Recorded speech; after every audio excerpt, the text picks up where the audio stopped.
যদি সহযোগী সংগঠনের কোনো বৈধতা না থেকে থাকে, জিসাস কি করে গত 33 বছর সাংগঠনিক কার্যক্রম পরিচালনা কেন্দ্র থেকে সারা বাংলাদেশ এবং প্রবাসে জিসাসের শাখা আছে। অবশ্যই জিসাসের নৈতিকভাবে সামাজিকভাবে বিএনপির সহযোগী সংগঠন হিসেবে গ্রহণযোগ্যতা আছে, যার পরিচয় স্বয়ং বেগম খালেদা জিয়া দিয়ে গেছেন। এবং বিএনপির যত হাইকমান্ডের নেতা আছে তারা জানে এই সংগঠনটা মরহুম আবুল হাশেম রানা সাহেবের সংগঠন। এবং আমি মরহুম আবুল হাশেম রানা সাহেব আমার সাহেব না শুধু, উনি আমার একজন গুরু এবং ওনার সাথে হাতে হাতে রেখে পায়ে পা রেখে প্রতিটা দেশের প্রতিটা অঞ্চলে আমি ঘুরেছি এবং উনি নিজ হাতে আমাকে জিয়া সাংস্কৃতিক সংগঠন জিসাস চট্টগ্রাম বিভাগ মহানগর এবং জেলা কর্তৃক আয়োজিত শহীদ প্রেসিডেন্ট জিয়াউর রহমানের শাহাদাত বার্ষিকী উপলক্ষে আয়োজিত আজকের এই দোয়া ও আলোচনা অনুষ্ঠান এবং কৃতি শিল্পীদের মাঝে পুরস্কার প্রদান অনুষ্ঠানে আগত আমার প্রিয় নেতাকর্মীদেরকে এবং ঢাকা থেকে আগত আমরা কেন্দ্রীয় কমিটির নেতাকর্মী প্রত্যেককে আমার পক্ষ থেকে সালাম জানাচ্ছি।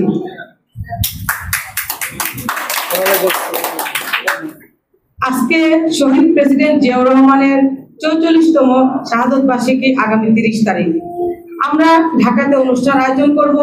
তারই পরিপ্রেক্ষিতে চট্টগ্রামে আজকের এই অনুষ্ঠানের আয়োজন করা হয়েছে চট্টগ্রামের পক্ষ থেকে। আমি আজকের এই অনুষ্ঠানের আয়োজক প্রত্যেকটি নেতাকর্মীকে, এরা প্রত্যেকে আমার সন্তানের মতো এবং আমার ভাইয়ের মতো।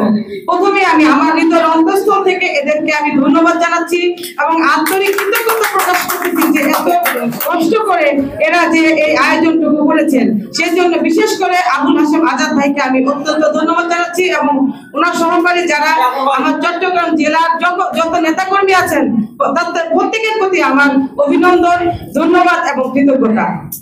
আজকে আসলে যে কারণে আমরা উপস্থিত হয়েছি শহীদ প্রেসিডেন্ট জিয়াউর রহমানের শাহাদাত বার্ষিকী উপলক্ষে, কিন্তু আজকে আমরা শহীদ প্রেসিডেন্ট জিয়াউর রহমানের শাহাদাত বার্ষিকী উপলক্ষে আমরা দোয়ার আয়োজন করেছি, মিলাদ করেছি, আমরা ওই কার্যক্রম পুরোটাই সম্পূর্ণ করেছি। কিন্তু আমি যে কারণে আসলে আমার চট্টগ্রামে আসা, সেটা আমার একটা সাংগঠনিক সফর। আমি আমার কেন্দ্রীয় নেতৃবৃন্দকে নিয়ে এসেছিলাম। আমি চট্টগ্রামে যে কমিটি দিয়েছি, আমার উত্তর জেলা, দক্ষিণ জেলা, আমার মহানগর, আমার যে বিভাগ সহ প্রত্যেকটি নেতাকর্মীর সাথে আমি পরিচিত হওয়ার জন্য। এবং আজকে আমি অত্যন্ত আন্তরিক ভাবে আপনাদেরকে ধন্যবাদ জানাচ্ছি। আপনারা প্রত্যেকে এখানে উপস্থিত হয়েছেন এবং আপনাদের পরিচয় আমি পেয়েছি। ইনশাআল্লাহ আগামী দিনে জিয়া সাংস্কৃতিক সংগঠন জিসাস চট্টগ্রাম বেগবান গতিতে এগিয়ে যাবে, এটা আমার বিশ্বাস। এবং সেই লক্ষ্যে কাজ করার জন্য কেন্দ্র থেকে যতটুকু সাপোর্ট প্রয়োজন ইনশাআল্লাহ আমি নাহিদ গুলনার ইভা দিয়ে যাব এই আবুল হাশেম আজাদের কমিটিকে এবং চট্টগ্রাম মহানগরকে। ইনশাআল্লাহ আগামী দিনে যদি আমি জিসাসের ঘাঁটি না বানাতে পারি তাহলে আমি রাজনীতি ছেড়ে দিব ইনশাআল্লাহ। কারণ রাজনীতি এটা কোনো কারো কাছ থেকে পাওয়া জিনিস না। রাজনীতি দক্ষতার ব্যাপার, যোগ্যতার ব্যাপার। এখানে আপনি আসবেন আর বলবেন আমি রাজনৈতিক নেতা, সবাই মেনে নেবে না। আপনার যোগ্যতা প্রমাণ দিতে হবে। আপনি যদি যোগ্য ব্যক্তি হন, আপনার যদি কোনো পদ পদবি নাও থেকে থাকে, কিন্তু আপনাকে কিন্তু মানুষ চিনবে যে ওই লোকের ভিতর যোগ্যতা আছে, দক্ষতা আছে, রাজনৈতিক দর্শন আছে, তাদের ভিতর দূরদর্শিতা আছে। আপনি হয়তো মহানগর পদ পেলেন না, আপনি হয়তো কোনো পদবি পেলেন না, কিন্তু তাই বলে কি আপনি কর্মী না? অবশ্যই আপনি কর্মী। এবং জিয়াউর রহমানের আদর্শের কর্মী বাংলাদেশে হাজার হাজার রয়েছে দেখেই এই গত সরকারকে আমরা হটাতে পেরেছি। তৃণমূলের কর্মী, শুধুমাত্র উপরের লেভেলের আপার লেভেলের কর্মী না, তৃণমূলের কর্মীদের নিঃস্বার্থ অনুদান এর মাধ্যমে, তাদের ব্যবহারের মাধ্যমে আমরা কিন্তু এই 18 বছরের এই জালিম সরকারকে এই দেশ থেকে বিতাড়িত করতে পেরেছি। তার আগে কিছু পেয়েছে? এই যে 5ই আগস্টে যে যারা আহত নিহত হয়েছে তারা কি কিছু পেয়েছে? না, তারা কিছু পায়নি। তারা কোনোদিন কিছু পাবেও না। কিন্তু তারা কিছু পাওয়ার আশায় কিন্তু তাদের জীবন উৎসর্গ করে দেয়। তারা এই দেশ থেকে জালিম মুক্ত করার জন্য তারা জীবন উৎসর্গ করে গিয়েছে। বিশেষ করে আমরা সংস্কৃতি কর্মী যারা সংস্কৃতি অঙ্গনে কাজ করে, একজন সাধারণ মানুষের কথা একজন সাধারণ মানুষ শুনতেও পারে, নাও শুনতে পারে, কিন্তু একজন সংস্কৃতি ব্যক্তির কথা, একজন আর্টিস্টের কথা, একজন কবির কথা, একজন সাংবাদিকের কথা কিন্তু মানুষ শুনে। তা না হলে কিন্তু কোনো বিপ্লব সংগঠিত হতো না। দেশের পরে দেশে প্রতিটা রাজনৈতিক বিপ্লব কিন্তু এক একটা কবি, লেখক এবং সাংস্কৃতিক কর্মীদের কবিতা, তাদের লেখনীর উপর ভিত্তি করে কিন্তু বিপ্লব সংগঠিত হয়ে আসছে পৃথিবীতে। আমরা তারই ধারাবাহিকতা 5ই আগস্ট আমরা স্বাধীনতা অর্জন করেছি। আমরা কি এখন জালিম হাসিনা সরকারের দেশে বাস করতেছি? কেন আমাদের উপর নিষেধ? কেন আমরা হাইব্রিডের যন্ত্রণে আমরা রাজনীতি করতে পারবো না? আমরা রাজপথের কর্মী, আমরা তো এসে জুড়ে বসি নাই। আমি তো বলি না যে 5ই আগস্টের কর্মী, আমি তো রাজপথের কর্মী। আমি যদি রাজপথের আমার প্রমাণ না থাকে তাহলে আপনারা বলবেন যে আপনার রাজনীতি করার কোনো অধিকার নাই। আমি রাজনীতি করবো না। কিন্তু এই যে আবুল হাশেম আজাদ গত প্রায় 25টি বছর অক্লান্ত পরিশ্রম করে সে যাই করুক না কেন, সে জিসাসের একজন কর্মী, এটাই তার গণপরিচয়। তার সাথে আমার মতের দর্শন নাও মিলতে পারে, কিন্তু তাই বলে সে জিসাসের কর্মী না, এটা আমি কখনোই বলবো না। কিন্তু আমাদেরকে যারা বিরক্ত করতেছে এটা করবে, কারণ যখন আমাদের বাঙালিদের নিয়ম আছে যে কেউ যদি উপরে উঠতে যায় পিছন থেকে তারা টেনে ধরে চেষ্টা করে, ঠিক এরকমই আমার পিছনে শত্রু লেগে গেছে। কারণ এখন জিসাস যেহেতু 33 বছরের সংগঠন, আমাদের আলাল ভাই বলেছিল বিএনপি কিন্তু একটু ফলবান বৃক্ষ, ঠিক তেমনই জিসাস কিন্তু একটা ফলবান সংগঠন, যার জন্য এটার প্রতি দৃষ্টি মানুষের বেশি। কারণ ফলবান জিনিসের দিকে মানুষের দৃষ্টি থাকে, কারণ তারা চায় এটার অংশী হতে। যদি তোমরা হও সৎ, আমরা তোমাদের অংশী হিসেবে গ্রহণ করে নেব, কিন্তু তোমাদের সাথে আমরা কখনোই আপোষ করবো না। আমরা যদি হাসিনা সরকারের সাথে আপোষ না করে থাকি, কেন আমরা তোমাদের সাথে আপোষ করবো? প্রশ্নই ওঠে না। আমরা আমাদের কার্যক্রম পরিচালনা করে যাব। যদি সহযোগী সংগঠনের কোনো বৈধতা না থেকে থাকে, জিসাস কি করে গত 33 বছরকার সাংগঠনিক কার্যক্রম পরিচালনা করে? কেন্দ্র থেকে সারা বাংলাদেশ এবং প্রবাসেও জিসাসের শাখা আছে। অবশ্যই জিসাসের নৈতিকভাবে, সামাজিকভাবে বিএনপির সহযোগী সংগঠন হিসেবে গ্রহণযোগ্যতা আছে, যার পরিচয় স্বয়ং বেগম খালেদা জিয়া দিয়ে গেছেন। এবং বিএনপির যত হাইকমান্ডের নেতা আছে তারা জানে এই সংগঠনটা মরহুম আবুল হাশেম রানা সাহেবের সংগঠন। এবং আমি মরহুম আবুল হাশেম রানা সাহেব আমার সাহেব না শুধু, উনি আমার একজন গুরু, এবং ওনার সাথে হাতে হাতে রেখে পায়ে পা রেখে প্রতিটা দেশের প্রতিটা অঞ্চলে আমি ঘুরেছি, এবং উনি নিজ হাতে আমাকে রাজনীতি। আজকে যদি আমি কোনো অন্যায় করি, আজকে যদি কোনো ভুল করি, আপনারা বলতে পারবেন যে ভাবি আপনি কেন ভুল করলেন, কিন্তু আমি তো কোনো ভুল করি নাই। আমি তো উড়ে এসে জুড়ে বসি নাই। আমি কি 5ই আগস্টের পরের কর্মী? না, আমি আবুল হাশেম রানা সাহেবের পরীক্ষিত একজন কর্মী। কারণ ওনার সাথে আমি 28টি বছর কাজ করেছি, এবং ওনার মৃত্যুর পর গত 5টি বছর আমি বিএনপির দলীয় হাইকমান্ডের বাইরে আমি এক পা যাই নাই। আমি প্রতিটি প্রোগ্রাম বিএনপির কেন্দ্রীয় পার্টি অফিসে পরিচালনা করে আসছি।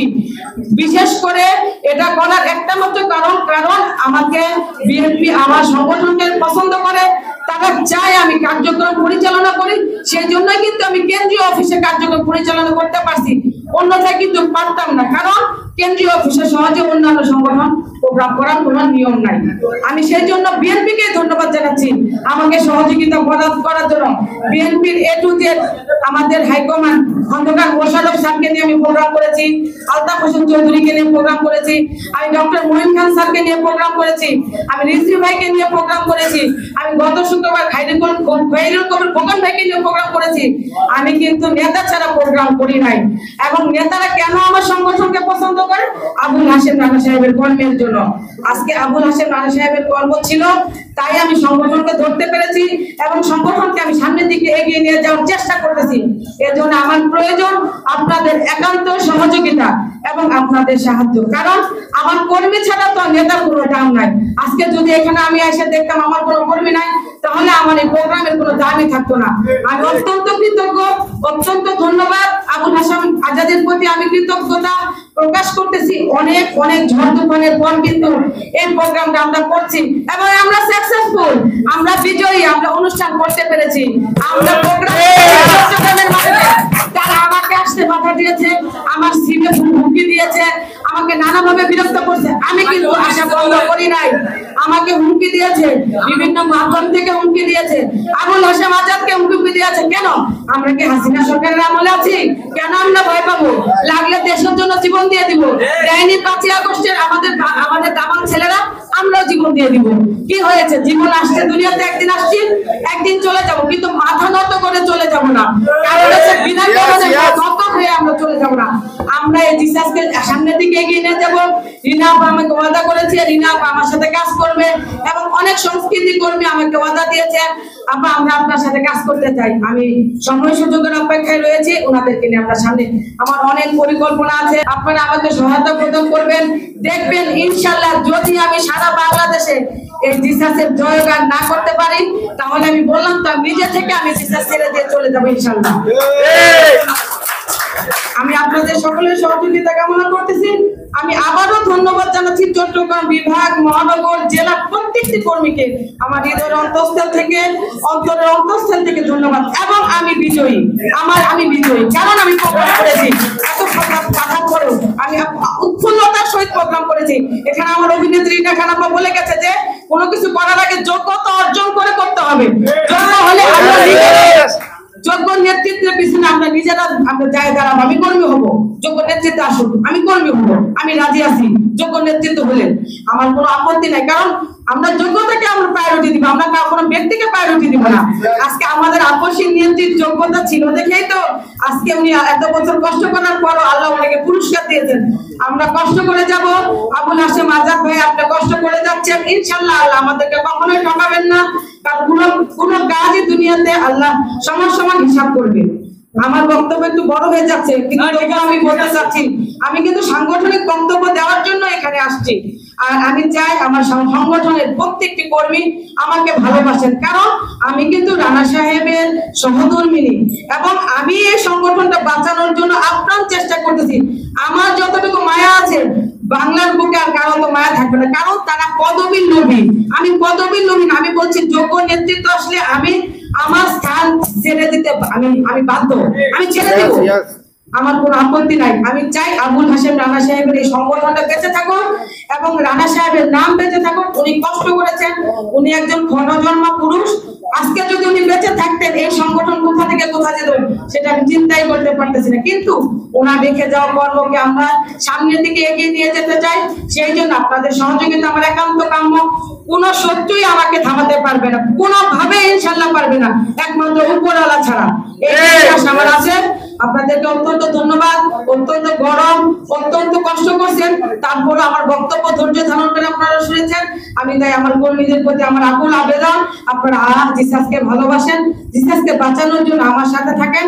আমি জিসাসকে একটা পর্যায়ে ইনশাআল্লাহ নিব, এটা আপনাদের দোয়ায় আমার এই আল্লাহর উপরে ভরসা রেখে আমি আপনাদের ওয়াদা দিয়ে গেলাম, আপনারা আমার সাথে থাকবেন। ধন্যবাদ প্রত্যেককে।